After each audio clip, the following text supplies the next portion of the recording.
The name Hannah Idowu Awolowo, popularly known as HID Awolowo, can never be forgotten in the political history of women who contributed positively to the building of the nation Nigeria. HID Awolowo, who was a successful businesswoman and an astute politician, played an active role in the politics of Western Nigeria. She always stood in for her husband, Chief Obafemi Awolowo, who famously referred to her as his jewel of inestimable value. She became the first Nigerian distributor for the Nigerian Tobacco Company (NTC) in 1957. She was the first to import lace materials and other textiles into Nigeria. She held the chieftaincy title of the Yeye Oodua of Yoruba land. On September 19, 2015, HID Awolowo slept in the Lord at the age of 99, just 2 months before her 100th birthday. To immortalize this great woman and continue with her good works, the HID Awolowo Foundation was established as a contribution to help build institutions in line with the ideals and cherished values HID Awolowo lived for.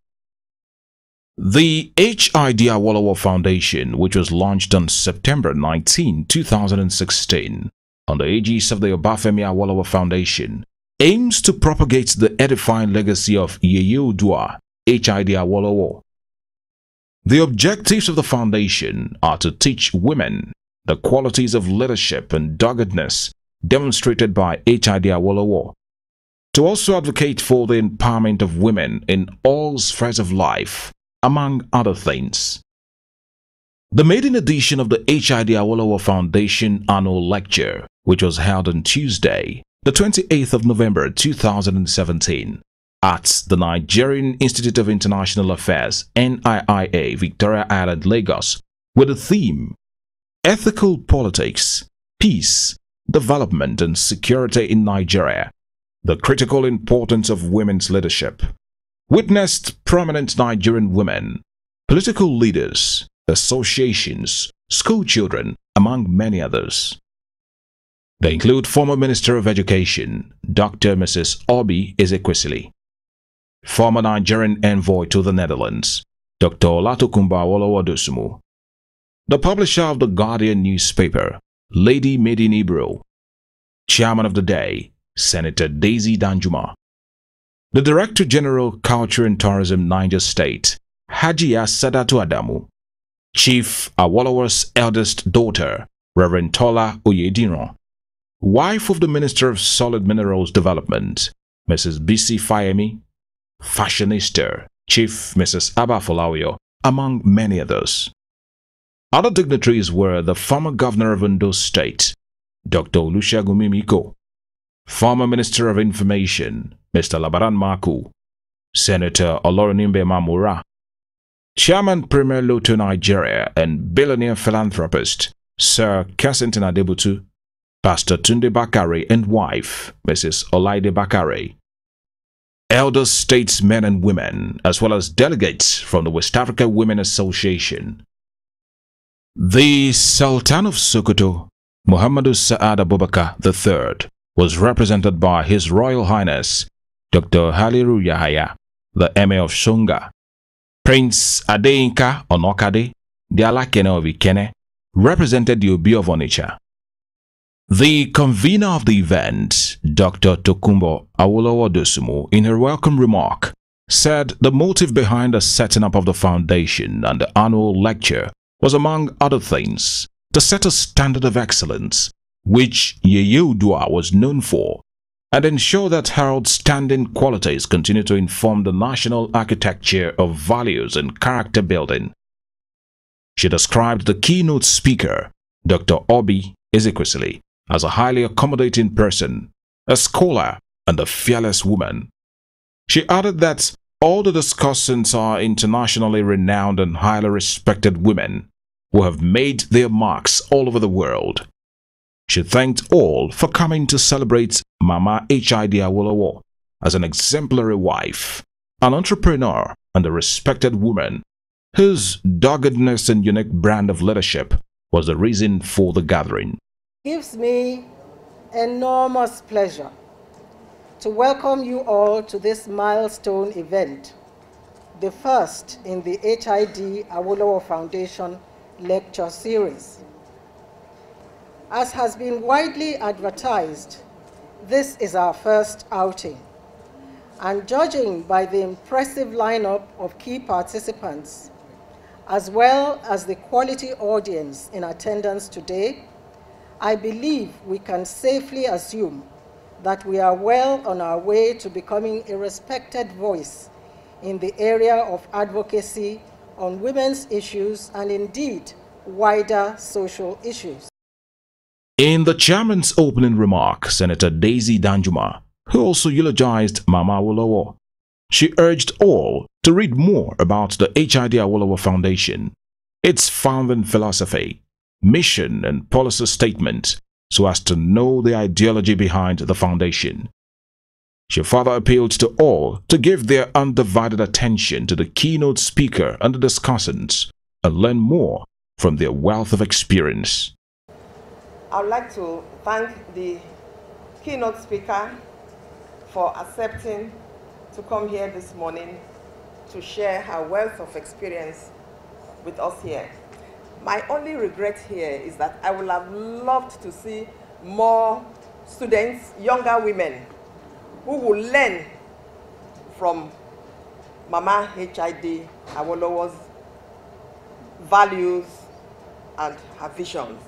Her husband described her as a jewel of inestimable value, which we all agree.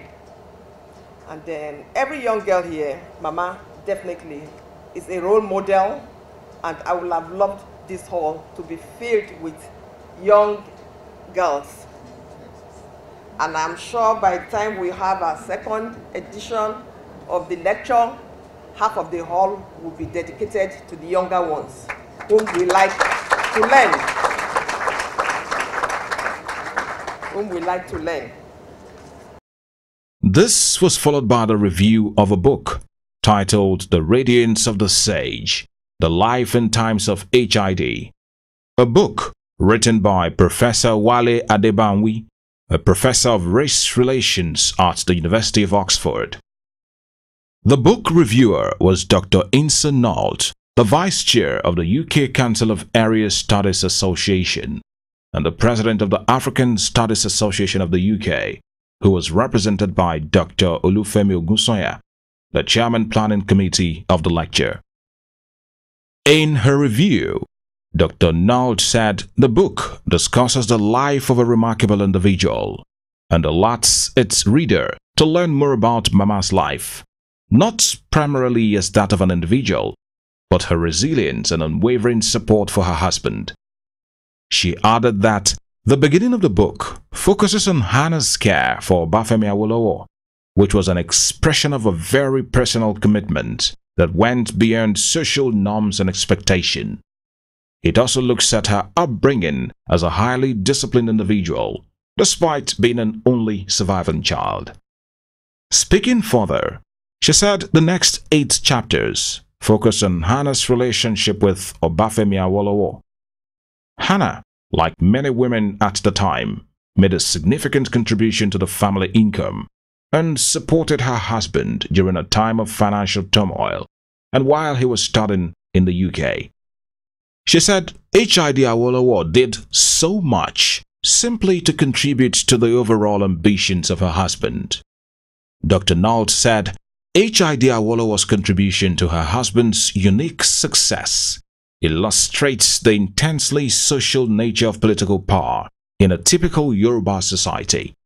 Hannah, like many women at the time, made a significant contribution to family income and supported her husband during a time of financial turmoil and while studying in the UK.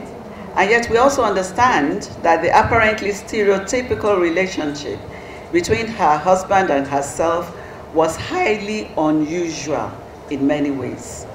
Obafemi Awolowo wanted his young wife to stay at home and look after himself and their children.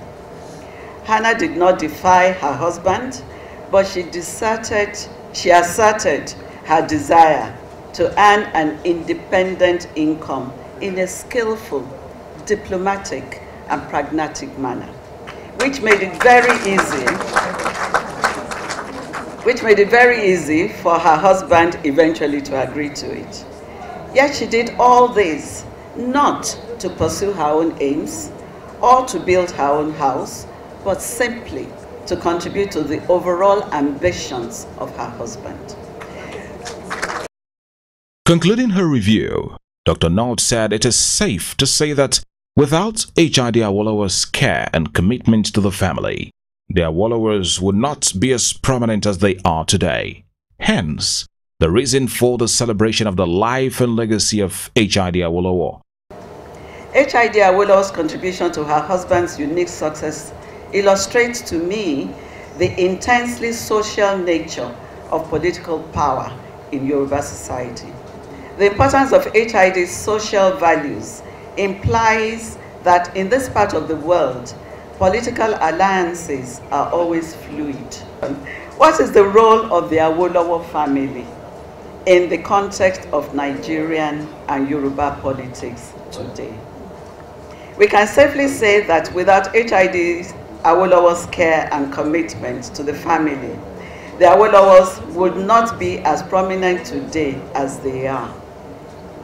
As we are gathered here today to celebrate the life and heritage of the family's great matriarch, I wish all of them and their friends and allies at this event the chance to make a positive contribution to life in Nigeria and beyond. I am proud to be associated with them. Thank you very much for your time. Insa Knowlton. In her keynote address, Dr. Obi Ezekwesili, former Minister of Education, said, "Better governance should be expected when women are allowed a space in governance." She added that women are incredible human resources that must be put to use at decision-making levels, as researchers have shown them to be less corrupt.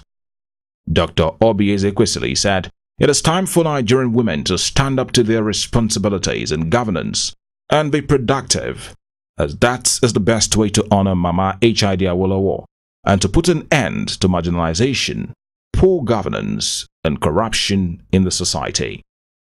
Dr. Obi Ezekwesili identified features of poor governance to include refugee issues, insecurity, huge unemployment, and sharp economic decline, which have made the country to be ranked as the 13th most fragile state in the world.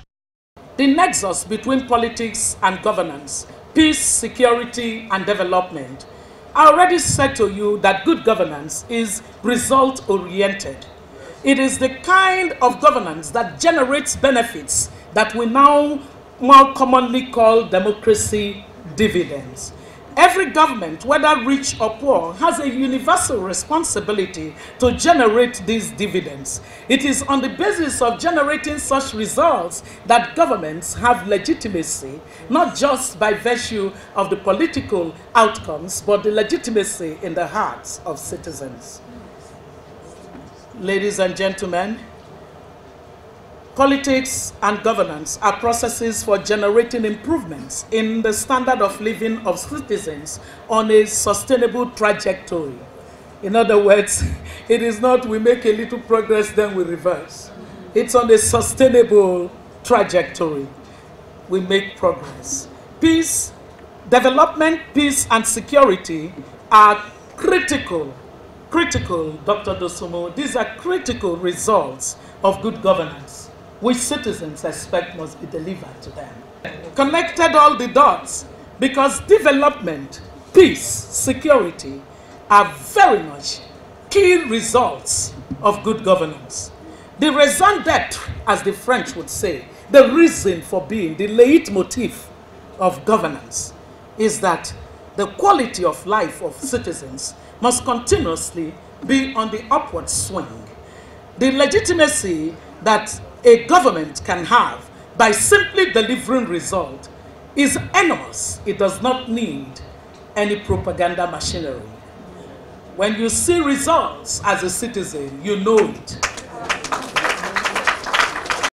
She further called on the government to practice good governance and leadership, which include transparency, accountability, fairness, justice, equity, participation, among others, for the betterment of her citizens. If we're going to have a society that is peaceful, a society that does not suffer destabilization of any kind, then we must understand how absolutely necessary, as the lawyers would say, it becomes sine qua non that we must have good governance. Ladies and gentlemen, the wealth and poverty of nations depend on how well any society is governed to achieve productivity and competitiveness. No nation that has developed did so through poor governance. Productivity and competitiveness will continue to be the linchpin that kickstart and accelerate the capacity of nations to make economic advancements and to play in the big league of the global economy. Governments all know this, but some never practice it. Dr. Ezekwesili said the country needs more Deborahs in government, in community, in business and other sectors that would save the country and lead her to the promised land. This was followed by panel discussions on strategies for enhancing the leadership potentials of women and youth in Nigeria. The first speaker, the publisher of the Guardian newspapers, Lady Maiden, while responding to questions on how to change the dearth of moral character in the society, called on women to be alive to their responsibilities. She added that women should do everything possible to be relevant, even if it means leaving their comfort zones. Lady Ibru said women, including mothers and wives, could prove to be the agents of positive change that the country is desperately in need of if they could uphold their first responsibility, which is character building, as exemplified by Mama HID Awolowo. She urged women to continue to mentor and monitor their children and instill in them good character that will guide them in their day-to-day activities. And what really makes up your character? There are attributes of accountability, transparency, honesty, kindness, integrity.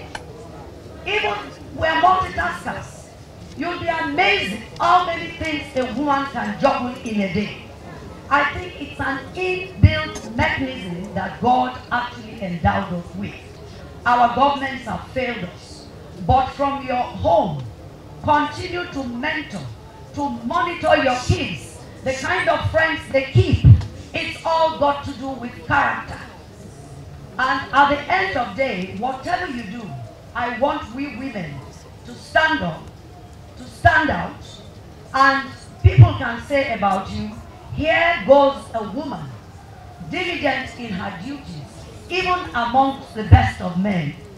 And that way, you are recognized for what you stand for. So character is really at the bottom of what we have discussed today, nothing else. The next discussant, Hajia Sadatu Adamu, the Director General, Culture and Tourism, Niger State, in her remarks said, one of the many mistakes of the government is not bringing in resourceful people to occupy certain positions to add value to nation building.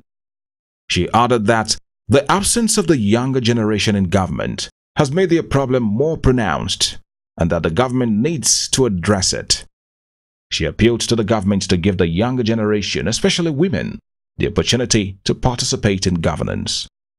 One mistake government needs to make is not bringing in resource people to occupy certain places that they will add value to. And I am 42 years of age.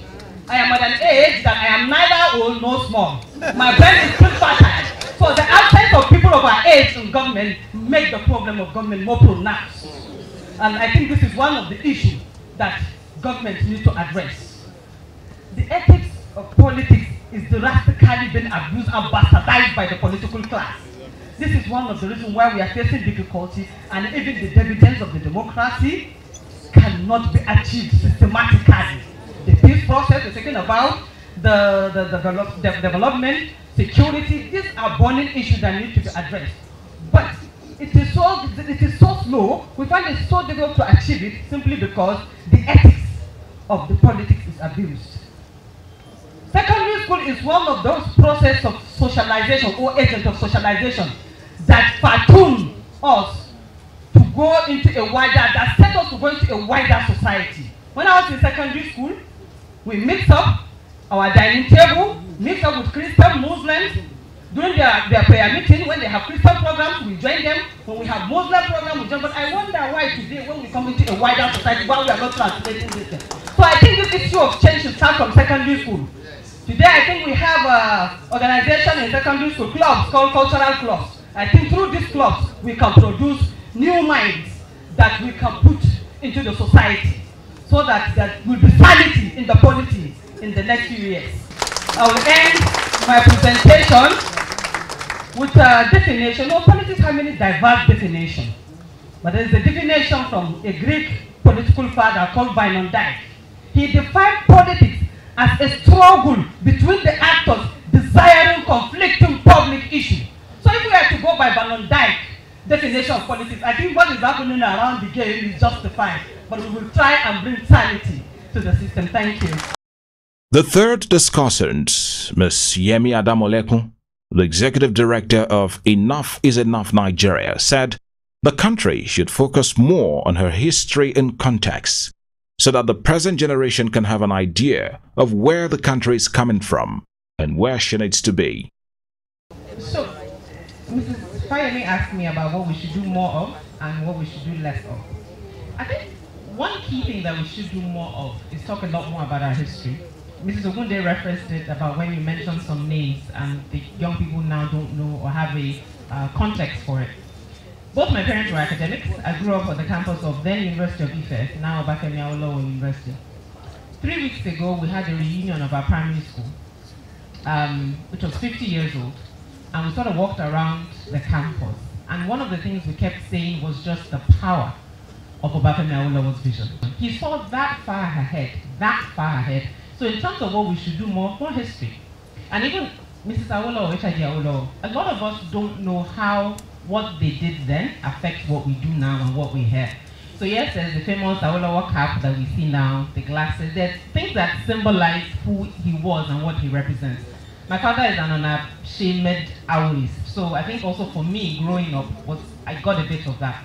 But I think definitely what we should do more, history and context, so that this generation has an idea of where we are coming from and where we need to be. Ebony Live television presenter, Ms. Bola Ulukoni, lamented that the present leaders have in many ways failed the youth of today, who look up to them for guidance. She said the present generation is more concerned about material things with little or no idea of how to change the present situation. She appealed to the leaders to be more aggressive in their dealings and deliver the change promised. So I guess the question that I have to ask myself is, what kind of leaders do we have to look up to? I think that your generation in so many ways failed us. And the question is though, while you are still in power, how can you fix that? I think everyone in this room has the same kind of perspective and mindset of making sure that, we uphold the values of Obafemi Awolowo. But I don't know if we're being as aggressive as we are. And I want to, before I actually answer, I want to implore that you become more aggressive. And the reason I'm saying this is because you all raise children, and a lot of you have older children, but the question is, how do we live our lives? So with me saying that, again, my question is, we want to enter, we want to be in leadership, but who are we looking to say you did it the right way, and we believe that you can actually come out clean and not corrupt? Next on the agenda was the interactive session. This was followed by Goodwill messages.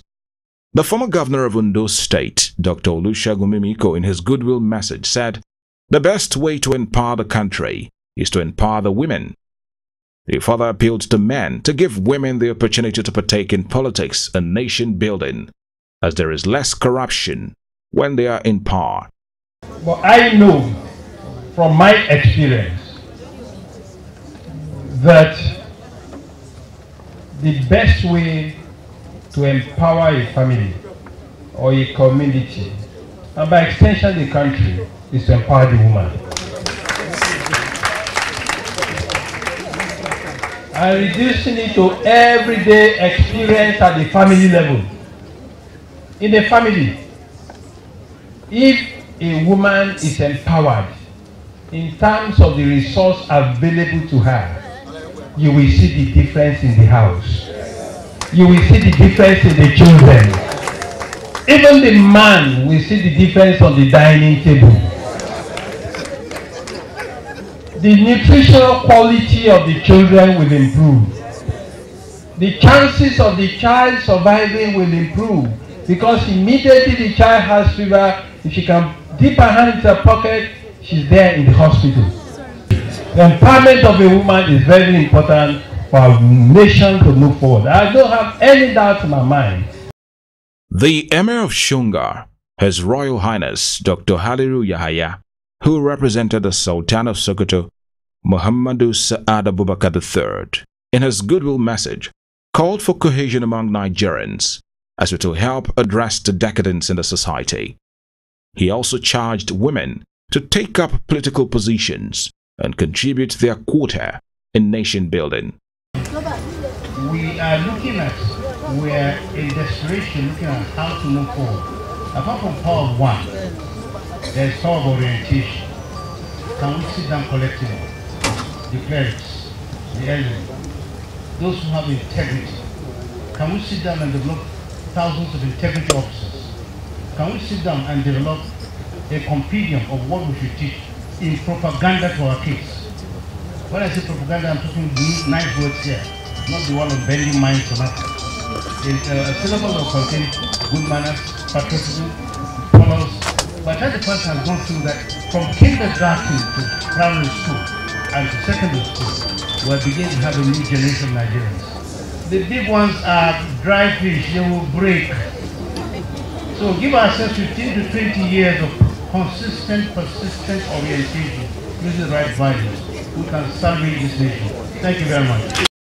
This was immediately followed by the presentation of plaques and the book, in the radiance of the sage to the keynote speaker and the discussants. It was done by the convener, Dr. Olatokunbo Awolowo, and the chairman of the event, Senator Daisy Danjuma.